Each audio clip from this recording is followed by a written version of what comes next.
Hello students, welcome again.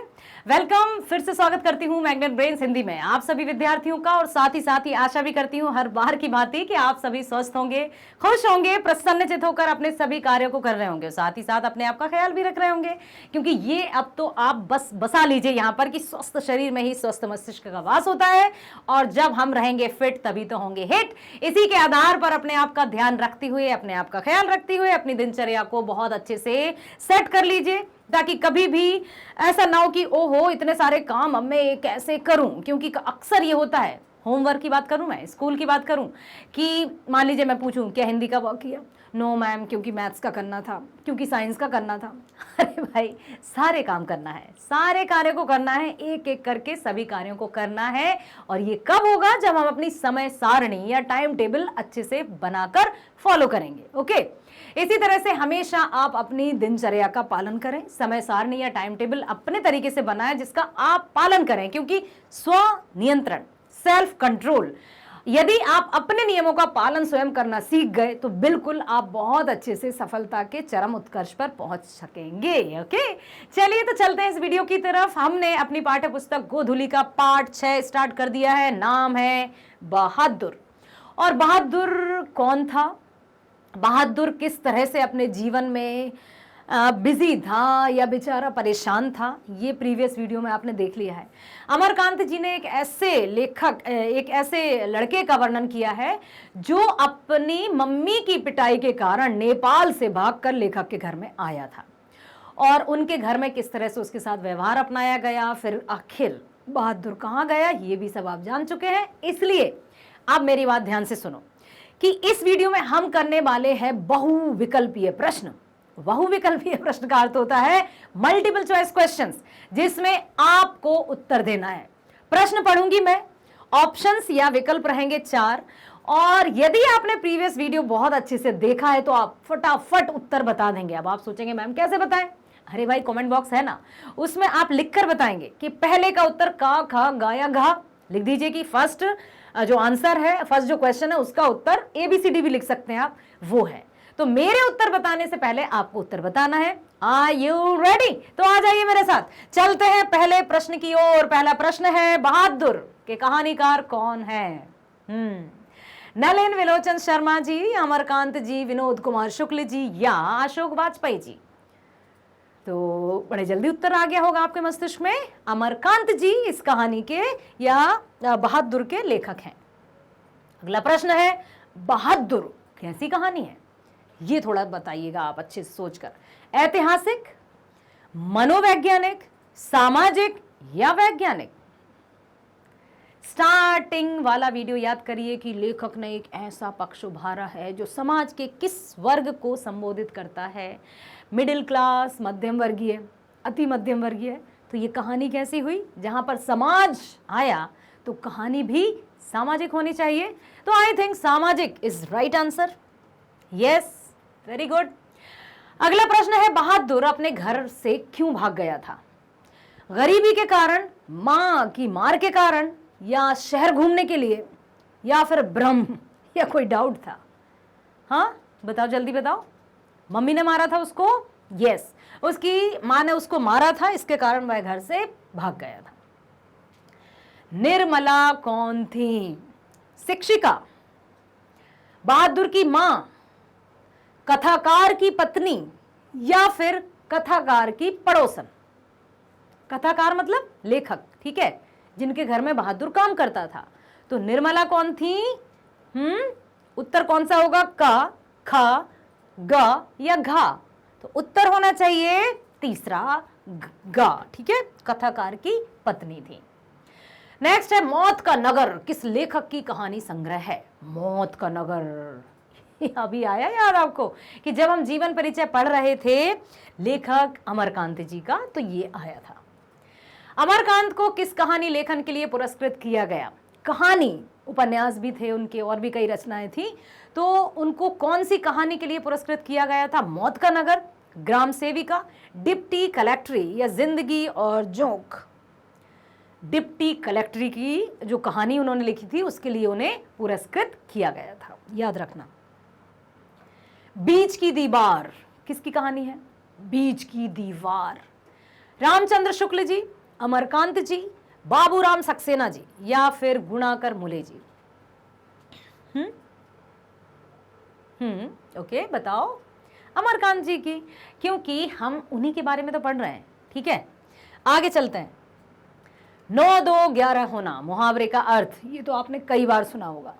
रुक जाना, भाग जाना, मार देना या मर जाना। 9 2 11 होना, गायब हो जाना या भाग जाना, पहले भी आपने सुना होगा, पढ़ा होगा, तो इसका अर्थ है भाग जाना। बहादुर, तुमको अपनी माँ की याद आती है, ऐसा कौन पूछता है? निर्मला, किशोर, लेखक या इनमें से कोई भी नहीं? किसी ने पूछा था या नहीं पूछा था? यदि पूछा था तो वो कौन था? निर्मला, किशोर या लेखक? ये देखना है। तो निर्मला ने पूछा था। निर्मला बड़े लाड़ प्यार से रखती थी पहले उसको, लेकिन बाद में धीरे धीरे क्या पता वो स्नेह कैसे मार और पिटाई में बदल गया, और जो उसकी सखियां सहेलियां आई थी उनने कैसा उसका ब्रेन वॉश कर दिया, आई डोंट नो। किसने बहादुर की डंडे से पिटाई कर दी थी? डंडे से।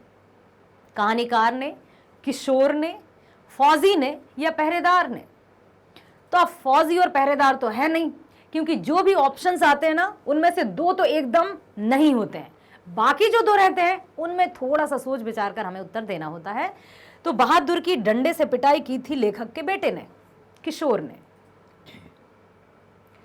नाश्ता पाने के बाद बातों की क्या छनने लगी थी जब मेहमान आए थे निर्मला जी के घर? पूरी, पुआ, जलेबी या इनमें से कुछ नहीं? तो क्या होने लगा था? बातों की जलेबी छनने लगी थी। अच्छी गोल गोल घुमावदार बातें स्टार्ट हो गई थी। बहादुर कहां से भागकर आया था? पूना से, इंदौर से, पटना से या नेपाल से? तो वो नेपाल का था, है ना, नेपाली गोरखा। कहानीकार के लड़के का नाम क्या था? किसलय, काशु, केशु या किशोर? अभी अभी बात की थी, किसने मारा था डंडे से बहादुर को? किशोर ने। तो लेखक के बेटे का नाम किशोर था। अगला प्रश्न है, बहादुर कौन था? अब आप सोच रहे होंगे, अरे मैडम ये तो हमें यूं पता है, बिना ऑप्शन पढ़े भी हम टिक कर सकते हैं, फिर भी मैं ऑप्शन पढ़ देती हूं। कहानीकार का चपरासी, चपरासी होता तो ऑफिस में होता, इतना ध्यान रखना, इसमें कंफ्यूज मत होना कि चपरासी नौकर एक ही बात होती है क्या? चपरासी मतलब अधिकतर दफ्तर में होते हैं, दफ्तर वालों को चपरासी कहा जाता है। पहरेदार, नौकर या फौजी? तो वो था नौकर। अमरकांत जी ने स्वाधीनता संग्राम में कब भाग लिया था? स्वाधीनता संग्राम में सन 1943 में, सन 1941 में, सन 1942 में या फिर सन 1939 में? कौन से स्वाधीनता आंदोलन में भाग लिया था? उन्होंने सन 1942 के बिहार सेक्रेटेरिएट का जो आंदोलन हुआ था। रिश्तेदार की पत्नी के कितने रुपए खो गए थे, जिसके कारण उसने बहादुर जैसे ईमानदार बच्चे पर इल्जाम लगाया था? उसके कितने रुपए खोए थे? देखो जरा, 11 रुपए, 50 रुपए, 20 रुपए या 100 रुपए? मात्र उसके 11 रुपए खो गए थे, और उसके कारण उसने उस बच्चे को घर से निकलवा दिया। रुपए खोने का प्रपंच किसने रचा था? मतलब ये सिर्फ प्रपंच था, उसको घर से भगाने का षड्यंत्र था शायद, या फिर निर्मला बहुत अच्छे से चैन सुकून से रहने लगी थी तो उसकी जो सखियां सहेलियां थी उनको जलन होने लगी थी, या फिर ऐसा होने लगा था कि सबको लग रहा था कि अरे इनके घर में कितना अच्छा नौकर आया है, कितना अच्छा बच्चा, ये कितने अच्छे से काम करता है। क्या पता कैसे कैसे षड्यंत्र व्यक्तियों के मन में चलते हैं और कहां से क्या करके एक बेचारे निर्दोष बच्चे पर इल्जाम लगा दिया। देखते हैं किसने? कहानीकार के रिश्तेदार ने रुपए खोने का प्रपंच रचा था। जहां प्रतिष्ठा नहीं वहां क्या रहना, यह बात किसके मन में उत्पन्न हो गई? काम कर लेगा वो दिन रात, बहुत मतलब चैन से नहीं सोएगा, काम कर लेगा, लेकिन जहां पर मान सम्मान या प्रतिष्ठा नहीं है, आत्मीयता का भाव नहीं है, वहां भला कैसे रहा जा सकता है? तो ये किसके मन में आ गई थी ये बात? किशोर, निर्मला, बहादुर या लेखक? तो बिल्कुल ये बहादुर के मन में बात आ गई थी। बहादुर लेखक के घर से अचानक क्यों चला गया था? दूसरी नौकरी मिल जाने के कारण? नो। मां की याद आने के कारण? नो। स्वयं के प्रति लेखक तथा उसके घर वालों के व्यवहार में आए परिवर्तन के कारण? या फिर उपर्युक्त सभी? तीसरा ही सही होगा, क्योंकि जब उसने देखा कि निर्मला जी, उसका बेटा, साथ ही साथ लेखक भी उसके साथ दुर्व्यवहार करने लगे, तो उसने वहां पर नहीं रह पाया और वो चला गया। अमरकांत जी को, अर्थात लेखक की बात की जा रही है, किस पुरस्कार से पुरस्कृत किया गया था? पद्म भूषण, साहित्य अकादमी पुरस्कार, भारत रत्न या फिर कोई नहीं, तो उनको दिया गया था साहित्य अकादमी पुरस्कार। अगला प्रश्न, बहादुर का पूरा नाम? लेखक की जो पत्नी थी निर्मला जी, वो उससे बहादुर कहने लगी थी, लेकिन पहले तो उसका नाम और भी कुछ था। खुश बहादुर, दिल बहादुर, कुल बहादुर या गुल बहादुर? उसका नाम था दिल बहादुर। निर्मला आंखों पर क्या रखकर रोने लगी? कब रोई थी बताओ? जब बहादुर चला गया था। तो क्या रखकर रोने लगी थी? रुमाल, हाथ, आंचल या कुछ नहीं इनमें से? तो वो अपने साड़ी का पल्लू, जिसको आंचल कहते हैं, वो रखकर रोने लगी थी। लेखक के घर में किसकी नितांत आवश्यकता थी? कंपल्सरीली किसकी आवश्यकता थी? नौकर की, चापलूस की, चपरासी की या फिर पहरेदार की? तो उनके घर में आवश्यकता थी नौकर की। मां के डर से लड़का रात भर कहां छिपा रहा था? जब मां ने उसको मारा था तो वो कहां छुपा रहा था? पहाड़ों पर, जंगलों में, पड़ोसी के घर या विद्यालय में? तो विद्यालय तो है नहीं, पड़ोसी के घर गया नहीं, तो क्या पहाड़ों पर या जंगलों पर छुपा रहा था? इन्हीं में से जरूर कुछ है, तो उत्तर आएगा जंगलों में। बहादुर कहानी के लेखक अमरकांत जी का जन्म कब हुआ? सन बताना है आपको। सन 1920 में, सन 1925 में, सन 1930 में या फिर 1935 में? बोलो जल्दी बोलो। फर्स्ट वीडियो याद है जिसमें हमने लेखक जीवन परिचय पढ़ा था कि लेखक अमरकांत जी का जन्म हुआ था सन 1925 में, याद रखिएगा। यस, बहुत बहुत आभार, धन्यवाद व्यक्त करती हूं। आप सभी ने बहुत अच्छे से सहभागिता दिखाई है। इसी प्रकार से आगे भी हर एक वीडियो में अपना पार्टिसिपेशन दिखाते रहिए। कमेंट जरूर लिखिएगा कि आपको क्या समझ में आया, क्या नहीं समझ में आया, कैसा समझ में आ सकता है, वो सारे कमेंट्स आप लिख सकते हैं, फिर मैं उनका उत्तर भी दूंगी।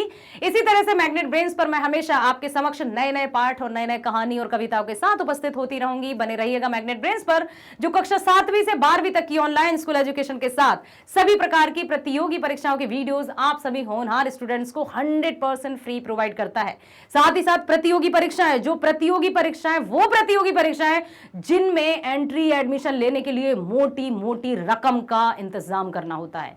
तो मोटी मोटी रकम का इंतजाम करने की कोई आवश्यकता नहीं है। मैग्नेट ब्रेन्स है ना, जो आपको 100% free online education, best online education provide करेगा। बस करता है, करता रहेगा। और अब मैं बता दूं आपको कि ध्यान से देखेंगे आप हर एक वीडियो को, लाइक करेंगे और सब्सक्राइब करेंगे, ताकि सभी के नोटिफिकेशंस आपको प्राप्त होते रहें और सही समय पर आप वीडियो का लाभ ले सकें। शेयर कीजिएगा, अधिक से अधिक शेयर करो अपने फ्रेंड्स को, परिचितों को, जो भी रिलेटिव्स हैं, जो भी कॉन्टैक्ट नंबर है, सबको चैनल लिंक शेयर करो, ताकि वे भी ऑनलाइन बेस्ट एजुकेशन का लाभ ले सकें। चलिए, तो मिलते हैं नेक्स्ट वीडियो में। स्वस्थ रहिए, खुश रहिए, bye bye, thank you so much.